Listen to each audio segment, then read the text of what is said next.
আজকে আমরা এসেছি কার্নিক লার্নিং সেন্টার। তো ওনার যিনি রয়েছেন তিনি রয়েছেন মিস্টার কাঞ্চু, তিনি আমাদের সাথে রয়েছেন। তো ওনার এখানে এই লার্নিং সেন্টারের কি বিশেষ সুবিধা, কেন স্টুডেন্টরা এই ইনস্টিটিউশনে আসবে এবং কেন বাবা মারা তাদের সন্তানদের এই ইনস্টিটিউশনের আন্ডারেই ভর্তি করবেন ভবিষ্যতে সুযোগ সুবিধাগুলো পাওয়ার জন্য, সেই ডিটেলসে আমরা কথা বলবো মিস্টার কাঞ্চন স্যারের সাথে। ওনাকে কিছুটা আমি বলতে চাচ্ছি, বলুন স্যার, কেন আমরা এবং বাবা মারা এবং স্টুডেন্টরা কেন এখানেই আসবে, অন্য কোথাও নয়, কি বিশেষ সুবিধা আমরা এখান থেকে পাচ্ছি? তো সবার আগে ওয়েলকাম আমাদের ইনস্টিটিউশনে আসার জন্য। অনেকদিন পরে আমরা বুঝতে পেরেছি। আপনার কোশ্চেনে আসার আগে আমি অডিয়েন্সের জন্য একটা কথাই একটু জাস্ট জানিয়ে রাখার প্রয়োজন মনে করছি। আমার ব্যাকগ্রাউন্ড অ্যাকচুয়ালি কিন্তু এই এডুকেশন ফিল্ড নয়। আমি এসেছি ইঞ্জিনিয়ারিং ফিল্ড থেকে, ইঞ্জিনিয়ারিং ফিল্ড ছেড়ে দিয়ে এখানে এসেছি। আচ্ছা স্যার, আমি একটা জিনিস যেটা প্রবলেম ফিল করছি বা যেটা অনেক গার্ডিয়ানস যে জিনিসটা বলছে, আজকালকার দিনে প্রচুর অ্যাপ্লিকেশন বেরিয়েছে, প্রচুর অনলাইন অ্যাপস আছে যেখানে ওয়ান ড্রপ সলিউশন ওরাও দিচ্ছে, একসাথে সব সাবজেক্ট পাচ্ছি, সব কিছু পাওয়া যাচ্ছে।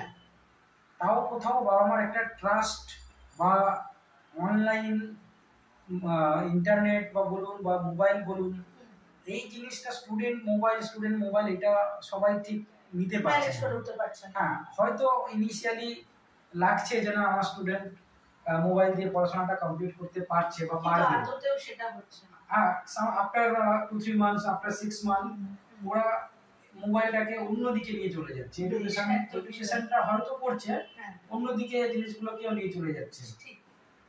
আমি ভাবলাম কি, যেহেতু আমি অলরেডি এরকম একটা প্ল্যাটফর্মের সাথে যুক্ত রয়েছি, এটা টিউটোপিয়া নামে একটা সংস্থার সাথে আছি, ওখানেও অনেক রকম এরকম প্রবলেম দেখছি।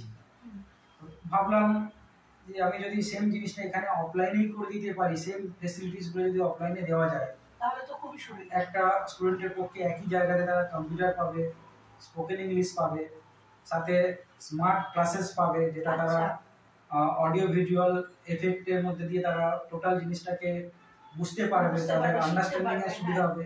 বাংলা মিডিয়ামে তো আমাদের এই জিনিসটা নেই, অডিও ভিজুয়াল এরকম কোচিং সেন্টার আমি দেখিনি, কোথাও দেখিনি। অবশ্যই আমাদের আপাতত আমাদের জায়গা থেকে কথা বলছি বিডাটি থেকে, তো সেখানে তো এরকম ধরনের কোন ইনস্টিটিউশন এখনো আমরা দেখিনি। আমার মনে হয়েছে যে যদি আমি যেহেতু একজন ইঞ্জিনিয়ার ব্যাকগ্রাউন্ড থেকে এসেছি, তো আমি আমার এক্সপিরিয়েন্স বলুন বা এই ফ্যাসিলিটিসগুলো দিতে পারি এবং সেটা অনেক কম খরচে, অবশ্যই, তাহলে স্টুডেন্টদের জন্য আমি যদি কিছু করতে পারি, এটাই আমার মেন উদ্দেশ্য, যে একটা স্টুডেন্টকে যদি আমি কিছু হেল্প করতে পারি, তারা যদি এখান থেকে স্টাডিজ নিয়ে যদি ভালো জায়গায় যেতে পারে, এটাই আমার সব থেকে পাওনা হবে। এই আশা নিয়েই আমি এই কার্নিক লার্নিং সেন্টারটায় স্টার্ট করতে চলেছি।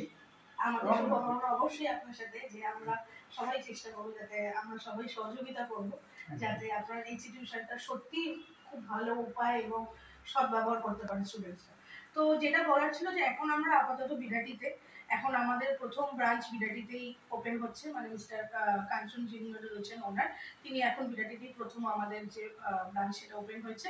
তবে অদূর ভবিষ্যতে খুব তাড়াতাড়ি হয়তো যে লক্ষ্মীকান্তপুরেও ওনার একটা নতুন সেট আপ চালু হতে চলেছে, তো সেটার ব্যাপারে বিশদে আমরা নেক্সট এপিসোডে কথা বলবো। আপাতত আপনারা শুনলেন এবং বুঝলেন কেন কার্নিক লার্নিং সেন্টার, কেন এখানে আসবে, কিভাবে স্টুডেন্টরা উপকৃত হবে, এবং আরো বিশদ বিবরণ আমরা পরবর্তী এপিসোডগুলোতে আনতে থাকবো। ততক্ষণ পর্যন্ত আমাদের সাথে থাকুন।